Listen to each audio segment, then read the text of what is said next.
Hello friends, আমি শায়ন্তী নিয়ে চলে এলাম তোমাদের কাছে একটা নতুন ভিডিও। তো দেখতেই পাচ্ছ হাতে একটা ডিম নিয়ে বসে আছি, ডিম ফাটাচ্ছি আর সামনে বাটি। তার মানে বুঝতেই পারছো ভিডিও হচ্ছে, কোনো ব্লগ নয়, রেসিপি। একদম আজকের রেসিপির একটা ভিডিও নিয়ে চলে এসেছি তোমাদের সামনে। তো কি রেসিপি সেটা বানাবো আজকে চিলি চিকেন। হাজব্যান্ডের আবদারের জন্য তার আবদার রাখতে চিলি চিকেন বানাতে বসে পড়েছি। তো দেখো শুরুতেই কি করছি, বাটি নিয়ে নিয়েছি, বাটির মধ্যে একটা ডিম ফাটিয়ে নিয়েছি, তাতে একটুখানি গোলমরিচ গুঁড়ো দিয়ে নিচ্ছি পরিমাণ মতন, টেস্টের জন্য হালকা ঝাল ঝাল হবে সেই কারণে। তো দিয়ে এখন আমি চিকেনটা ম্যারিনেশন করে ফ্রাই করব, তারপর চিলি চিকেনটা যেভাবে আর কি যে প্রসেসিংয়ে হয়ে থাকে সেইভাবেই বানাবো।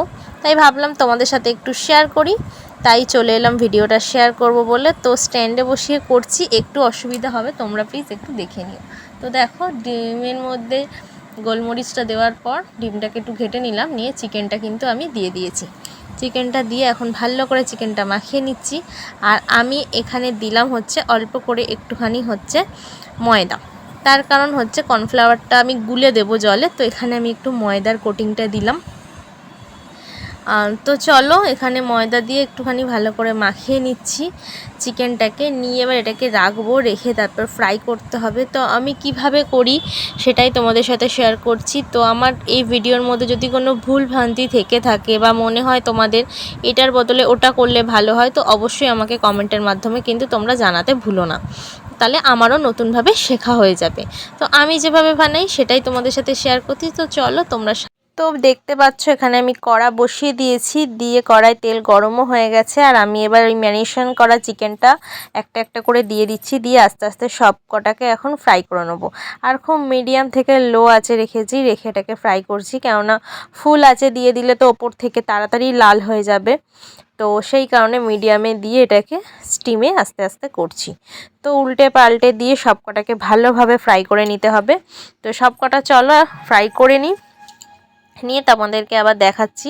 এখন এগুলো এক পিঠ হয়ে গেছে, তো এটাকে আরেক পিঠ আমায় উল্টে দিতে হবে, দিয়ে আবার ওই পিঠটাও লাল লাল করে ভেজে নিতে হবে। দেখো এক একটা কি সুন্দর লাল লাল হয়ে গেছে, দেখতেই পাচ্ছ তোমরা।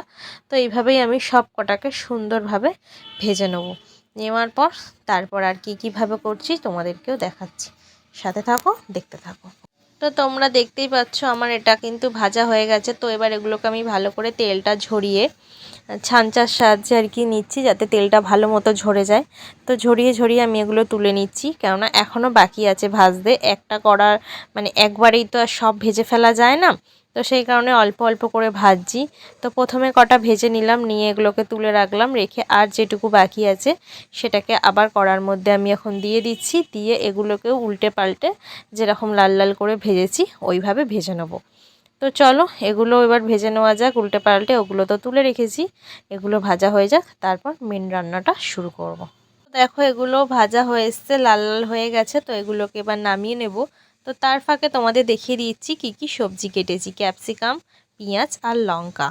আর দেখো এখানে একটা বাটি নিয়ে নিয়েছি, এর মধ্যে আমি একটু রেড চিলি সস নিয়ে নিচ্ছি। আর এর মধ্যে দেব এখন আমি একটুখানি সোয়া সস আর টমেটো সস, দিয়ে এটাকে এখন একসাথে তিনটে সসকে আর কি আমি রেডি করে নেবো একসাথে দিয়ে। তো প্রথমে দিয়ে দিলাম, দেখতেই পেলে এটা দিয়েছি রেড চিলি সস। এবার এর সাথে একটুখানি দিয়ে দেবো সোয়া সস, এই যে অল্প করে। সবটাই চিকেনের পরিমাণ অনুযায়ী দিতে হবে, বেশি দেওয়া যাবে না, তাহলে কিন্তু টেস্টটা অন্যরকম হয়ে যাবে। তো সেই কারণে দিয়ে দিলাম সোয়া সস। আর এবার দিচ্ছি টমেটো কেচাপ, যেটা টমেটো সস। তো সেটা দিয়ে এটাকে এখন ভালো করে মিশিয়ে রেখে দেবো। দিয়ে ওদিকে চলো চিকেনগুলো তুলে ফেলি, তুলে এবার মেন রান্না শুরু করছি। তো দেখো সব চিকেনগুলো আমার ফ্রাই করা হয়ে গেছে, আর কড়ায় অনেকটা বাড়তি তেল ছিল সেটাও তুলে নিয়েছি, নিয়ে তেলটা কমিয়ে দিয়েছি। তো এবার তেলের মধ্যে একটুখানি রসুন থেতো করে দিয়ে দিলাম।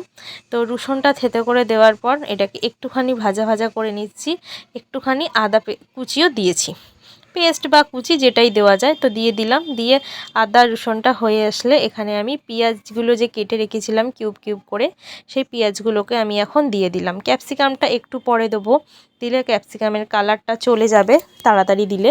তো সেই কারণে পেঁয়াজটা একটু ভাজা ভাজা হয়ে যাক, তারপর আমি ক্যাপসিকামটা দিয়ে দেবো।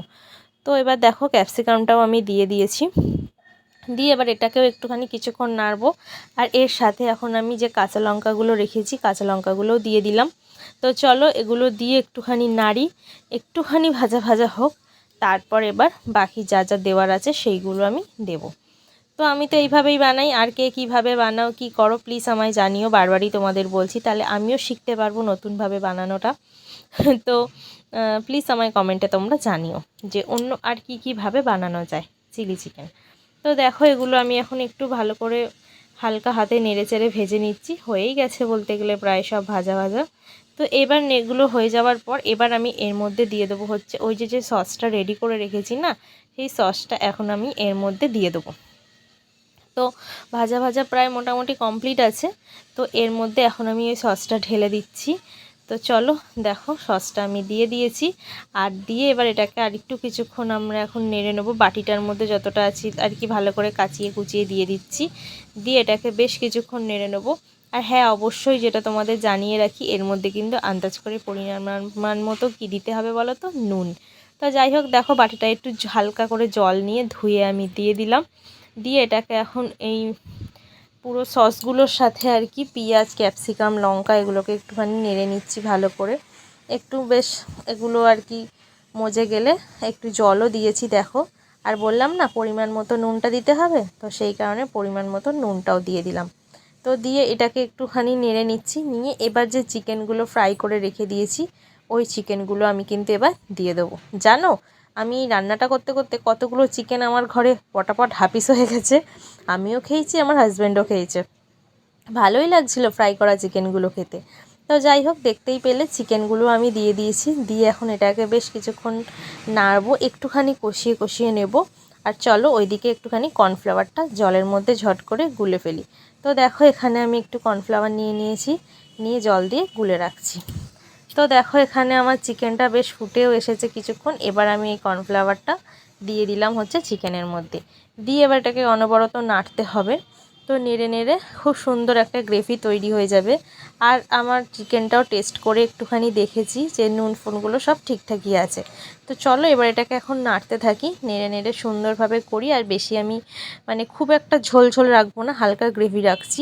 তো সেই কারণে এটাকে নেড়ে নেড়ে দেখো এই পর্যায়ে এসে গেছে। তো এই পর্যায়ে এসে গেছে মানে আমার চিলি চিকেন কিন্তু প্রায় ফাইনালি পুরো ডান। তো এবার আমি চিলি চিকেনটা নামিয়ে ফেলবো, তাই তোমাদেরকে দেখিয়ে দিচ্ছি। তো আমার চিলি চিকেনের ফাইনাল লুক কিন্তু এই রকমই হয়েছে। তো এবার আমি এটাকে নামিয়ে ফেলছি।